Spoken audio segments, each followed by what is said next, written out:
Hello there guys, it's Joey, and today's video is going to be all about the Greek god Morpheus, as well as dream walking and sleep. There will be a set included for the lady whose requested set it is, but I thought we would talk about Morpheus and dream walking as it's come up quite a lot lately actually, and a couple of people have actually mentioned it independently of this set being created for this lovely lady. So I thought we would discuss all of this. I'm going to update you first, so if you only care about this part, you don't care about this part even, skip about 5 minutes into the future. Into the future. So I am super behind still with regards to videos. I'm going to see where I am at the end of this video and possibly record the Sands and the Ancestors together. And then there are videos that I owe people from about a month ago that I've said I will do, and it's just been crazy. And this week has been even crazier than the week before Samhain, which is madness to me. I have one day off and then I'm like, I've got to catch up with everything, and of course, you know, store takes preference over everything else, so it's getting orders out and things. So I haven't forgotten any videos that have been requested.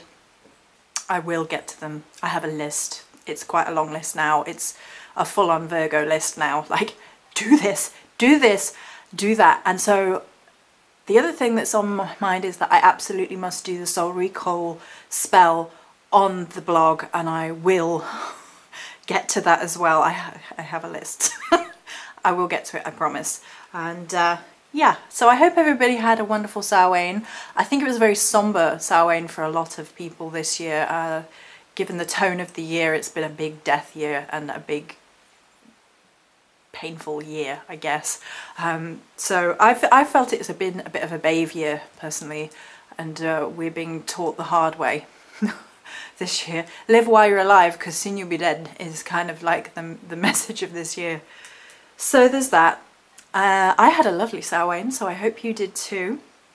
I have this here with me because I actually got a set of these and I just wanted to show you guys. Look how cute it is. Sorry. This is the lip balm gloss that I'm wearing right now, and they're Korean, and oh god, they're just so cute. They made my week. They made me laugh. So I know it's completely nothing to do with anything and people are like, shut up, but you know, I thought it was fun. So the Greek god Morpheus, god of dreams.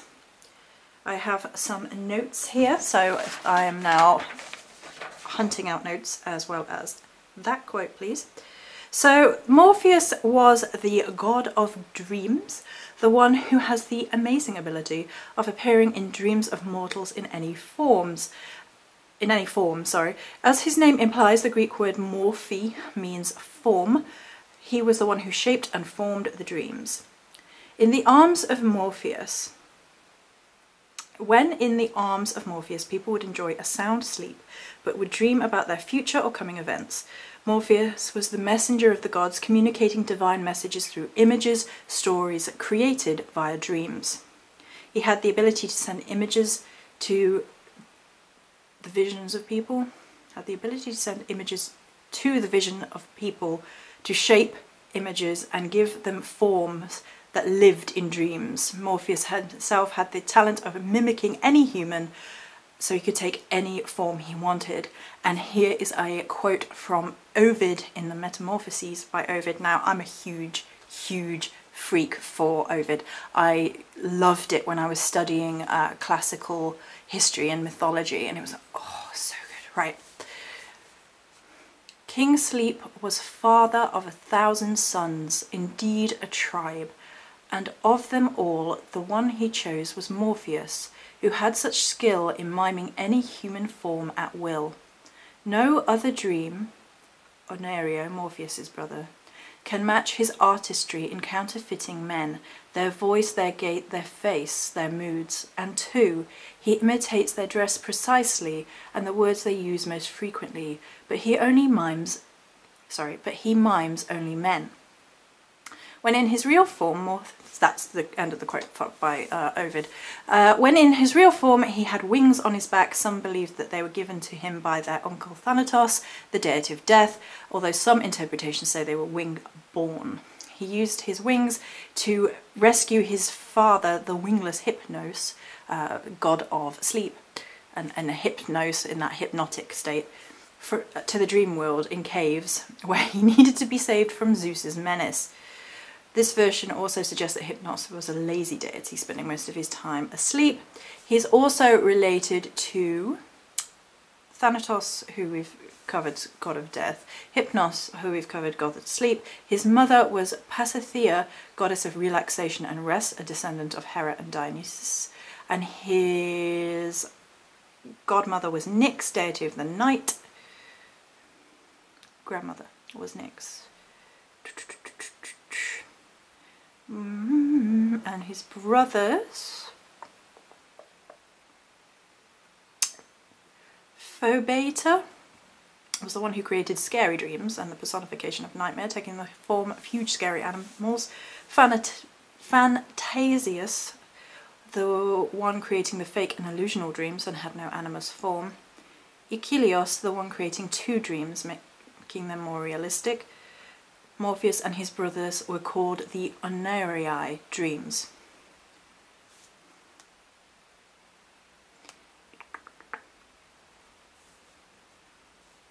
The dream world of Morpheus was the place where his family lived, while shaping dreams of mortals as he wished and visiting countless bedrooms. Morpheus slept in a cave full of poppy seeds. The mythical fact is maybe why morphine, as known as morphium, opium-based medicine for severe pain, borrowed its name from Morpheus. The River of Forgetfulness and the River of Oblivion were found in that world, highly protected by the gates, under the supervision of two monsters that would easily materialize the fears of unwanted visitors. The legends say that only gods from Olympus were allowed in the family nest. It seems that Morpheus was one of the busiest deities, so didn't have a wife. Or at least it was known in the Greek mythology. But some interpretations were ready to see him with Iris, the personification of the rainbow and the messenger of the gods. So there you go. Right, so that's a little bit of a myth overview. And I sort of have my notes and feelings and things that I thought were interesting. The first thing that I thought was really interesting is actually something that is one of the last things we mentioned, which was the sleeping in a cave full of poppies. So I've actually got a video on poppies in the I Can't Witch Without series, and poppies are a death flower to me. They've come to be symbolised with war and remembrance in England in particular, but I think worldwide it's fair to say, and then opium, of course, and opiates being derived from poppies are supposedly you enter into a dreamless sleep with opiates, but we both, me and Morpheus, both know that depending on how you take poppies can either like bring you pretty violent visions and drive you a little bit crazy and do all kinds of bad things to you basically, or it can sort of help and heal and enter a dreamless state. It depends on the way that you take it and how much that you take and so on and so forth. And I think that's a good sort of segue into how I feel about the energies of Morpheus, because dreams, all that seems all to seem when you dream within a dream. I've had that going through my head the whole time that I've been working with Morpheus, and I'm incorrectly quoting it as well. Now I need a correct quote. All we ever see or seem.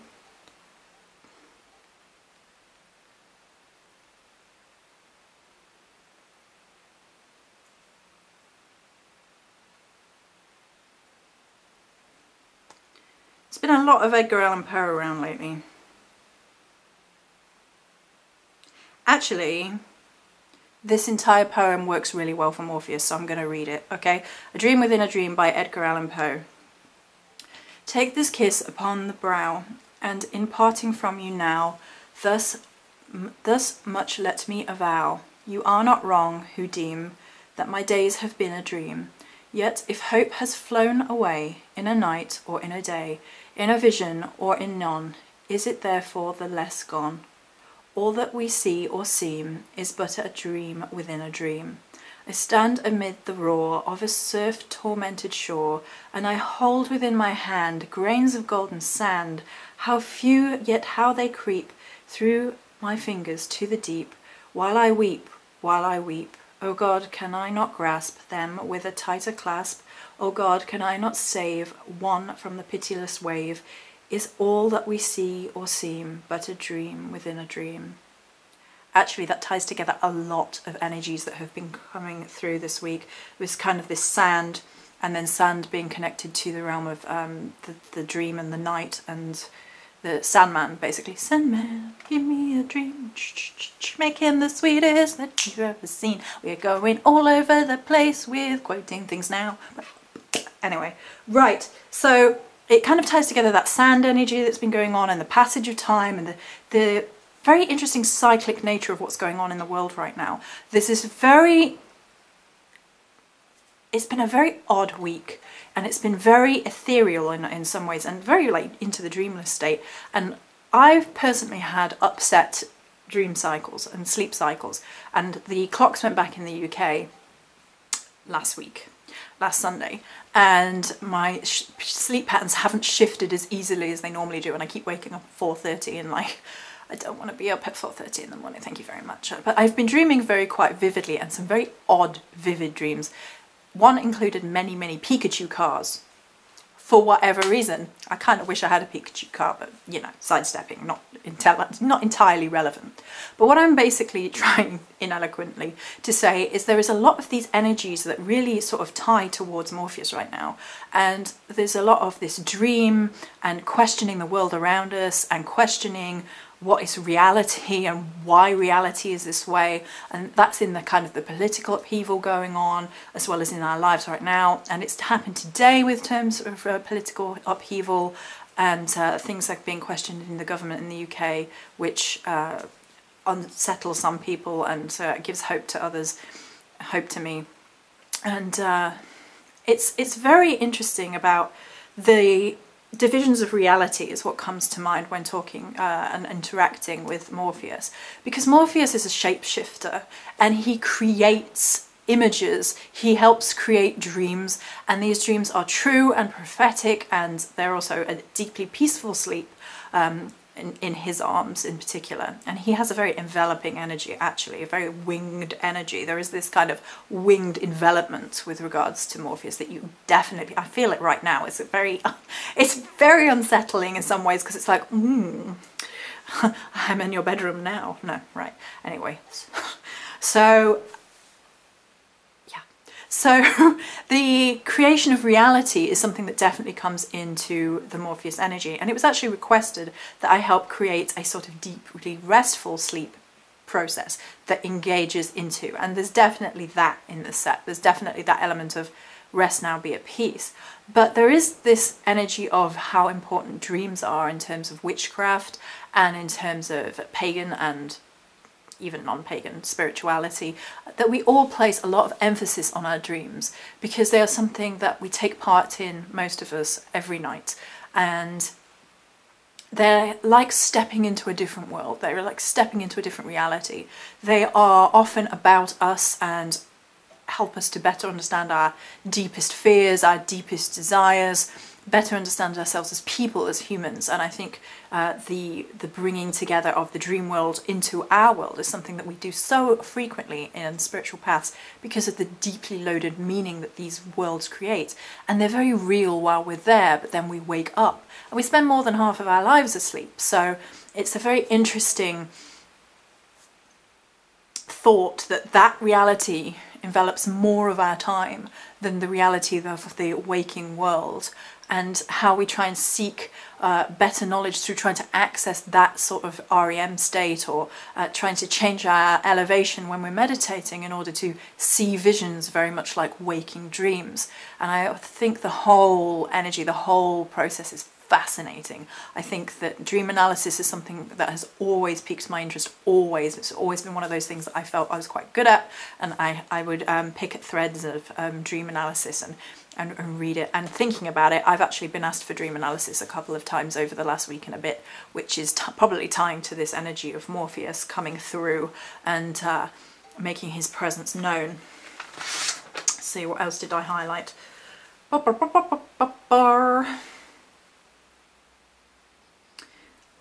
So divination through dreams is actually a side note to that idea of us creating our own reality, and as witches and magicians, however you want to say it, we all shape energy and create our own universe. And to be honest with you, people create their own worlds anyway, whether they're magically inclined or not, because the way that we see the world, the way that we interact with the world, the way that we react to the world is all choices, be they conscious or unconscious, and at some point you have to find the point between conscious and unconscious decisions. But we are basically shaping the world around us, particularly our worlds, and even though we might feel sometimes that we don't affect the world around us as much as perhaps we might like, there is a ripple effect out into the world, and that's a very dreamlike thing, that we ripple out and we create our own realities. And the idea of finding truth and prophetic dreaming is something that we all take stock in, I feel. I think that I don't know, or I have never met a pagan or a witch who takes no stock in dreams or spirits or gods coming to us in our dreams, or divine messages, if you like, coming to us in our dreams, because we are more open of the blah blah noise getting in the way whilst we're asleep, and we are more open to our subconscious and more open to divine messages that way. And I think that Morpheus obviously definitely brings this truth energy in. This truth energy was something that I wasn't necessarily expecting from a god of dreams, but there is definitely this truth, and this truth of who you are, and then this truth of who the universe is, and where your place in the universe is, and how you shape your reality, and how you shape your dreams, and how you shape all of these things. And the Edgar Allan Poe actually is, you know, this, he's almost a little bit hopeless in his, is anything we're doing manifesting, is anything we're doing going to last and true? And I think we all have those worries and fears that perhaps bubble up within us and can affect sleep patterns being a good indicator of where our mental state is as well. So there is a healing element coming through with Morpheus, a kind of be restful, be peaceful, have that moment, have that sleep, and breathe and be well. So there definitely is that energy, and that, like I said, that coming round of wings and that protective energy to Morpheus when working in terms of spirituality or the set, which we will show in a moment. I think it's interesting as well that he is related to Thanatos, because obviously Thanatos is the god of death, which is the ultimate great sleep in, if you like, I mean, we as pagans often, and I do, believe in the idea of reincarnation. I don't know what that was. Reincarnation. Thanatos going, shut up. So I find it very interesting that there is a correlation between death, something we cannot control, and sleep, something we cannot control.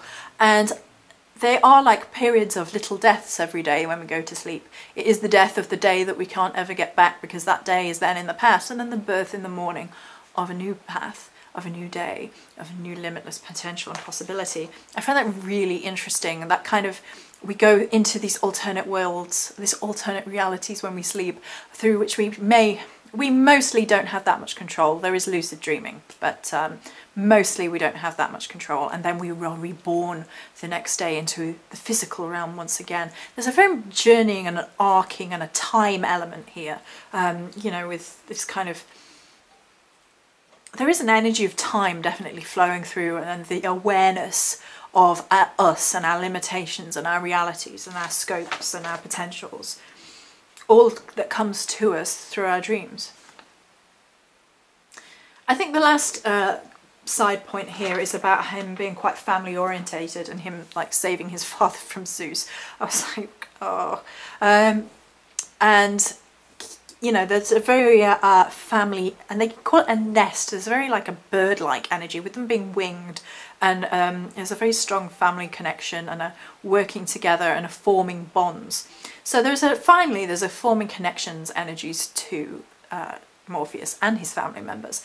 Not only in the way that he's creating all these connections, very much the way it feels very much the same way that neurons fire in our brain and create links within our brain, right? And create thought patterns, and that would be interesting in studies of sleep, to watch brain activity and how our brain fires overnight and creates those links on a very physical sense. And then we create energy links through magic and meditation and the connections that we have to other people and energy transfer that way. And then there is a very physical sense of creating physical connections to family members, or, you know, spirit family, or not blood family necessarily, but those who are our real families, and creating a sense of tribe, if you like, a sense of coming together and truth. And that, you know, harkens back to when we talked about truth earlier. It's been a fascinating experience with Morpheus, although I have nearly every time had the voice in my head from the Matrix going, Morpheus. I was just like, no, out, brain. Right, so we are going to show the products now for the lady whose set it is. So firstly, there was a herbal blend or such requested, and I actually created more of a salt for two reasons. One, this is actually designed to go into a dream pillow, and it smells so good. It smells really deeply sweet and relaxing and heavenly. It can also be added to water if you wanted to bathe before you slept, or if you wanted to put it in a bowl of water and have it near your bed when you slept. That'd be one way of using it. Or you can do what I often like to do with these things, particularly if they're sleep inclined, is to have a little bowl of water and then like wash your hands and wash your feet with it, because those are energy points which energy are coming into, and you can help ground you off before you go to sleep. So that's the herbal blend. Then we have the oil. This is lovely. Right, actually, settle first. Actually, I'm going to show you the oil in a minute because I shook it by accident when I picked it up. Oh no, it might be alright. Okay. So this is the oil in its set state, and it's very, very calm. And then it becomes a dream within a dream, one might say. Come on, that's it.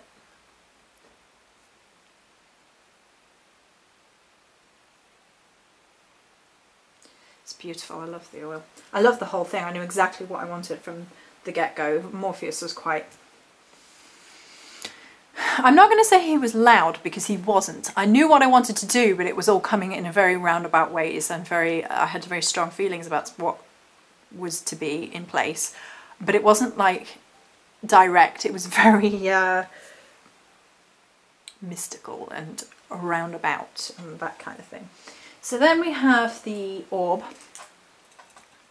and we have a nice deep dark blue for the nighttime, for the relationship to Nyx and all the gods of sleep and dreaming. We have a feather, because he is winged, and then hopefully you can see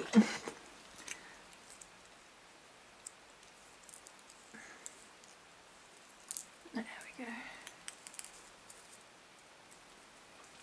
So that's the orb. So then we have the pillar. The pillar is again this beautiful, rich, deep, dark nighttime blue. And then we have the world of dreams on top, basically. Come on. Focus camera. There we go. And last but not least is the spell cauldron. Again, the realm of dreams, as I perceive it on an aesthetic level. So there you go. So I hope you like it, and I hope everybody else was interested in my thoughts on Morpheus and the realm of dreams and dream walking. I hadn't talked about dream walking enough. Okay, dream walking, sorry. Dream walking is considered to be a talent of some spiritual practitioners, that those who can literally walk in dreams, and obviously Morpheus is the dream walker. I can't believe I got to this point and didn't talk about dream walking. It's been one of those weeks.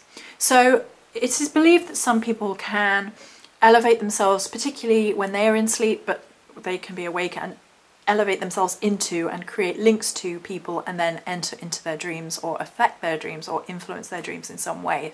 It's almost like tapping into the power of Morpheus and then trying to imitate what he does and presumably he is far better at it and far more sophisticated and probably wouldn't be very amused by people who were at least not being, who were being abusive in a bit basically and trying to dream walk, rather than trying to form bonds or connections, or the connection to spirits in the other realms who are said to sometimes dream walk in our dreams in order to bring messages to loved ones or that they feel the individual needs to know. Sometimes our higher guides and so on dream walk into our dreams in order to provide us with messages. This is what dream walking is. It's supposed to be one of these skills that some people are said to just naturally possess. It's not something that I've ever heard of being worked on in order to be able to do. I imagine that it possibly is something that can maybe be learnt, but I kind of tend to get the feeling that maybe it's just one of those gifted things. It's certainly not something I've ever done. However, I've not ever sought it out to do either or learn in particular depth because it doesn't particularly interest me. I've dreamed very, very vividly and I don't really need to be popping up in other dreams unless, like, you know, the goddess is like, Joey's popping up in your dream. And there's usually reasons for that, but that's fine. If she wants to do that, okay, you know, that's fine. Me, I'll stay out of it for the most part. But yeah, so that's a little bit about dream walking, and you know, we can protect ourselves against other people influencing us in our dreams quite easily, setting up our barriers, our protective shields and auras, and creating a safe space around one's bed is perhaps the best way. Crystals around the bed is something you can do. You can have like salts around your bed if you want. You can have sigils under the bed, or you know, herbal sachets hanging by the bed. Dream catchers are an obvious, albeit appropriated method that a lot of people use in modern times. So there you go, that's what a little bit about dream walking on the end, so apologies for that. I completely forgot until the last minute, but we remembered before the video was over, so that's the main thing. Right, so that's it for this video on Morpheus.